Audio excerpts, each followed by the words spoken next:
Hello বন্ধুরা, নতুন একটি এপিসোডে আপনাদের সকলকে স্বাগতম জানাই। আজকে চলে আসলাম আবারও একটি নতুন এপিসোড নিয়ে। আজকের এপিসোডটার নাম প্ল্যাটফর্মের মহিলাটি। গল্প পাঠে আমি অঙ্কুশ, পোস্টার ডিজাইন করেছেন পলাশ ভট্টাচার্য এবং সাউন্ড এডিটিং করেছেন অরিন্দম ব্যানার্জি। যে সকল বন্ধুরা প্রতিনিয়ত ভয়ানক ভয়ানক ভূতের গল্প শুনে নিজেকে ভয় লাগাতে অনেক বেশি ভালোবাসেন, সেই সকল বন্ধুদের বলছি যারা এখনও পর্যন্ত আমাদের চ্যানেলটি সাবস্ক্রাইব করেননি তারা এখনই আমাদের চ্যানেলটি সাবস্ক্রাইব করে রাখুন। কারণ আমরা প্রতিনিয়ত ভয়ানক ভয়ানক ভূতের গল্প আপলোড করে থাকি, আর সেই গল্প সবার প্রথমে আপনার কাছে পৌঁছে যাবে। তো চলুন বেশি কথা না বাড়িয়ে গল্পটি মনোযোগ সহকারে শুনি। অফিস থেকে বেরোতে যে এত দেরি হবে তা কখনোই ভাবতে পারিনি। প্রায়ই দৌড়তে দৌড়তে স্টেশনে ঢোকে লাস্ট ট্রেনটা ধরার জন্য। প্ল্যাটফর্মে পৌঁছে দেখে ট্রেন ছাড়বে ছাড়বে করছে। দৌড়ে একটা কামরায় উঠে পড়ে। হাঁপ ছেড়ে বাঁচে অচিন্ত। লাস্ট ট্রেনটা মিস করলে সমস্যায় পড়তে হতো। অচিন্ত হাজরা কলকাতার একটি ওষুধ কোম্পানিতে কাজ করেন।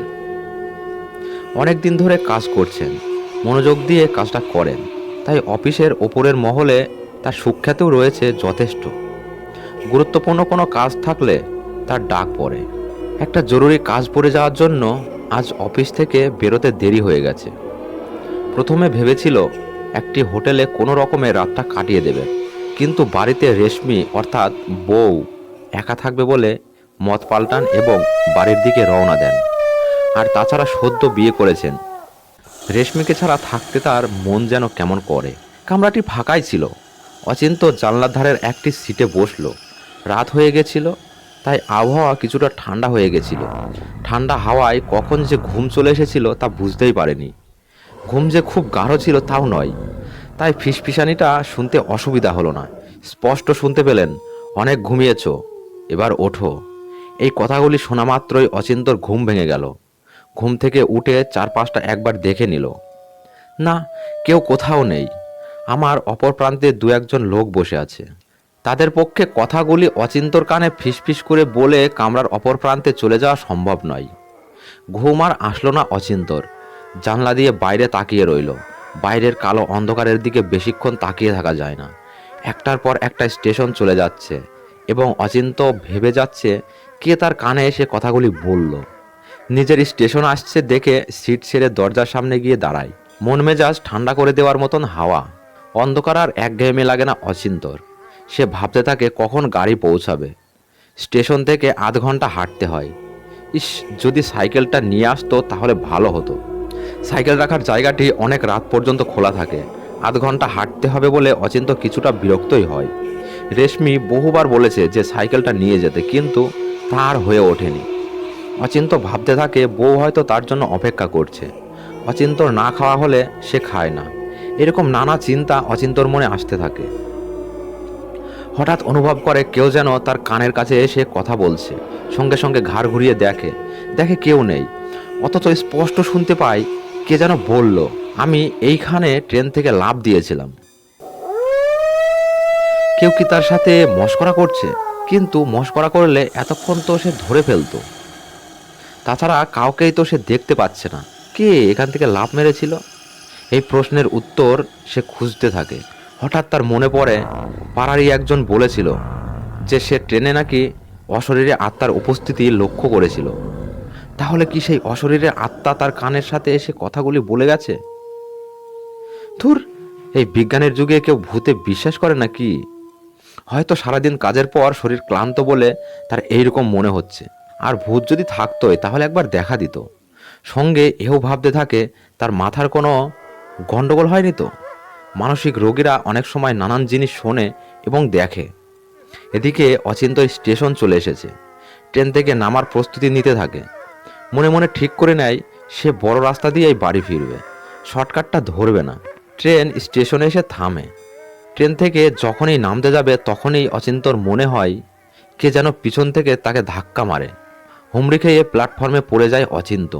প্ল্যাটফর্মে পড়ে যাওয়ার সঙ্গে সঙ্গে পিছনে ঘুরে দেখার চেষ্টা করে কে তাকে পিছন থেকে ধাক্কা মারলো, কিন্তু পেছন ঘুরে কাউকে দেখতে পেল না। অথচ তাকে কে যেন একজন ধাক্কা মারলো, সেই ব্যাপারে কোনো সন্দেহ নেই। অচিন্তর এও মনে হলো তাহলে কি সে নামতে গিয়ে পড়ে গেল? শরীর ক্লান্ত বলেই কি সে পড়ে গেল? কিছুক্ষণ পরেই বুঝতে পারলো চোট ভালোই লেগেছে, হাঁটুর কাছটাও কেটে গেছে। প্ল্যাটফর্মে একটি বসার জায়গা ছিল, সেখানে অচিন্ত বসে পড়ল। হাত পা দুটোই টনটন করছে। সঙ্গের ব্যাগটিতে একটি জলের বোতল ছিল, সেটি বার করে জল খেতে লাগলো। মনে মনে ভাবতে লাগলো, ভাগ্যিস অফিস থেকে বেরোনোর সময় বোতলে জল ভরে নিয়েছিল। বসে বসে ভাবতে লাগলো, বাড়িতে বউ হয়তো তার কথা চিন্তা করছে। পায়ের এবং হাতের ব্যথাটা একটু কম মনে হতে লাগলে সে বাড়ি যাওয়ার জন্য তৈরি হতে লাগলো। কিন্তু যেই কাঁধে ব্যাগ ঝুলিয়েছে তখনই দেখতে পেল উল্টো দিকের প্ল্যাটফর্মে একজন মহিলা দাঁড়িয়ে আছে। মহিলা মনে হতে লাগলো তার, কারণ সে শাড়ি পরে রয়েছে। অচিন্ত উঠে দাঁড়াতে প্ল্যাটফর্মের অপর প্রান্তের মহিলাটিও হাঁটতে শুরু করলো। ফুটব্রিজ ব্যবহার করলো না, সোজা লাইন অতিক্রম করে এগিয়ে আসতে লাগলো। অচিন্ত একটু ঘাবড়ে গেল। কী কারণে মহিলাটি তার দিকে এগিয়ে আসছে তা বুঝতে পারল না। একই রাত হয়ে গেছে, তার উপর জোরে হাওয়া দিচ্ছে। মহিলাটির কথা না ভেবে অচিন্ত প্ল্যাটফর্ম থেকে বাইরে যাওয়ার জন্য জোরে হাঁটতে শুরু করলো। কিন্তু পায়ে চোট লাগার ফলে বেশি জোরে হাঁটতেও পারছে না। ঘোরাতে ঘোরাতে একদিকে প্ল্যাটফর্ম থেকে বাইরে যাওয়ার পথটাও দেখে নিচ্ছে, অন্যদিকে তার দিকে ধীরে ধীরে এগিয়ে আসা সেই মহিলাটির দিকেও নজর রাখছে। কিন্তু মহিলাটি আসার আগেই অচিন্ত প্ল্যাটফর্ম থেকে বেরিয়ে রাস্তায় নেমে পড়ে। রাস্তায় নেমেই পিছন ফিরে দেখে মহিলাটি তার পিছু নিয়েছে কিনা। না, কেউ নেই পিছনে। অচিন্তর মনে হয় মহিলাটি বোধ হয় প্ল্যাটফর্মেই থাকে, হয়তো ভিখিরি গোছের কেউ হবে। ওকে এত রাতে একা দেখতে পেয়ে খাবারের জন্য এগিয়ে আসছিল। ভাগ্যিস কথা হয়নি, কারণ অচিন্তর কাছে খেতে দেওয়ার মতন কিছুই নেই। খাবারের কথা মনে পড়তেই অচিন্ত বুঝতে পারলো যে তার জোর খিদে পেয়েছে। রাস্তায় নেমে জোরে হাঁটতে লাগলো। স্টেশনে মহিলাটিকে দেখার পর ঠিক করে নিয়েছে সে শর্টকাট ধরবে না, বড় রাস্তা ধরেই বাড়ি ফিরবে। তাছাড়া শর্টকাটের রাস্তাটি বেশিরভাগ সময়ই অন্ধকার থাকে, বড় রাস্তা দিয়েই যাওয়া উচিত। বড় রাস্তায় ধরল অচিন্ত। রাস্তায় কয়েকটা কুকুর ওকে দেখে ডেকে উঠল। অচিন্ত হুস হুস বলে কুকুরগুলোকে তাড়িয়ে দিল। কুকুরগুলো অচিন্তর তাড়া খেয়ে দূরে গিয়ে ডাকতে শুরু করলো। অচিন্ত হাঁটতে শুরু করলো, বেশ জোরেই হাঁটতে লাগলো। পকেট থেকে মোবাইল ফোনটা বার করে কাউকে ফোন করার চেষ্টা করলো, কিন্তু এ কি, ফোনে কোনো নেটওয়ার্ক নেই। অথচ এমনটা তো হবার কথা নয়। রাতের দিকে দিব্যি নেটওয়ার্ক থাকে। প্রায়ই রাতের দিকে সে কথা বলে অফিসের কলিগদের সাথে, কিন্তু আজ নেই। মোবাইলটা পকেটে রেখে দিল। কিছুক্ষণ হাঁটার পর অচিন্ত বুঝতে পারলো যে রাস্তা তিনি ধরেছেন সেই রাস্তা তাকে কখনোই বাড়ি পৌঁছে দেবে না। তাহলে কি সে দিক ভুল করলো? প্ল্যাটফর্মের মহিলাটিকে পাশ কাটাবার জন্য অন্ধকারে অন্ধকারে সে মনে মনে কখন যে অন্য রাস্তায় এসে পড়েছে সে নিজেও জানে না। কিন্তু যখন প্ল্যাটফর্ম থেকে বেরিয়েছিল তখন যে রাস্তা রোজ ধরেন সেই রাস্তায় ধরেছিল মনে হচ্ছিল। ভুল রাস্তায় সে কিভাবে এসে পড়লো তা অচিন্ত বুঝেই উঠতে পারছে না। হঠাৎ অচিন্তর মনে হলো কেউ যেন কানের পাশে এসে ফিসফিস করে বলে, এবার কি করবে? কথাটি শুনে অচিন্ত ভয় পেয়ে যায়। তাহলে কি সে শেষ পর্যন্ত কোনো অশরীরীর খপ্পরে পড়ল? চারপাশ ভালো করে দেখতে লাগলো যদি কিছু চেনা পড়ে, কিন্তু কিছুই চেনা লাগে না। অচিন্তর মনে হয় সে প্রথমবারের জন্য এই জায়গাটায় এসেছে। মনে মনে ঠিক করলো যে পথে এসেছে সেই পথেই ফিরে যাবে। স্টেশনের সামনে গিয়ে শুরু করবে, কারণ স্টেশন থেকে বাড়ি ফেরার পথটা তার খুব চেনা। অচিন্ত যে পথে এসেছিল সেই পথেই হাঁটা শুরু করলো, কিন্তু কিছু দূর পৌঁছে আবার বুঝতে পারলো যে সে পথ হারিয়েছে। কি করবে সে বুঝতে পারছে না। খানিকক্ষণ দাঁড়িয়ে থাকার পর তার মনে হতে লাগলো কেউ যেন দূর থেকে তাকে ডাকছে এবং বলছে, এই যে এদিকে এসো। আরও দুই একবার সেই ডাক শোনার পর বুঝতে পারে যে তার রেশমি তাকে ডাকছে। হ্যাঁ, ওই তো রেশমি। কাছে গিয়ে সামনে থেকে দেখে সে আরও নিশ্চিত হয়। অচিন্তর ফিরতে দেরি হচ্ছে দেখে রেশমি তাকে খুঁজতে বেরিয়েছে। কিছুক্ষণ হাঁটার পর অচিন্তকে দেখতে পেয়ে যায় এবং ডাকতে থাকে। রেশমিকে দেখতে পেয়ে অচিন্ত হাঁপ ছেড়ে বাঁচে। এতক্ষণ অচিন্ত ভাবছিল কিভাবে বাড়িতে পৌঁছাবে। এখন তার মনে হতে থাকে খাওয়ার কথা। খিদে কোনো রকমে চেপে জিজ্ঞেস করে বসে রেশমিকে, বাড়িতে কি রান্না হয়েছে? উত্তরে রেশমি বলে, তোমার প্রিয় চিংড়ি মাছ। চিংড়ি মাছ শুনে আরও জোরে হাঁটতে লাগলো অচিন্ত। কি আশ্চর্য, যে রাস্তাটি এতক্ষণ ধরে খুঁজছিল অচিন্ত তা অতি সহজেই পেয়ে গেল। বাড়ি পৌঁছে হাত মুখ ধুয়ে খেতে বসে পড়ল। তৃপ্তি সহকারে চিংড়ির মালাইকারি শেষ করে খেয়ে দিয়ে বাইরে আসে ঘুমানোর আগে একটু ঠান্ডা হাওয়ায় মনটাকে জিরিয়ে নিতে। বাইরে কিছুক্ষণ দাঁড়িয়ে দাঁড়িয়ে ভাবতে লাগলো কি কারণে সে আজ রাস্তা ভুল করেছিল।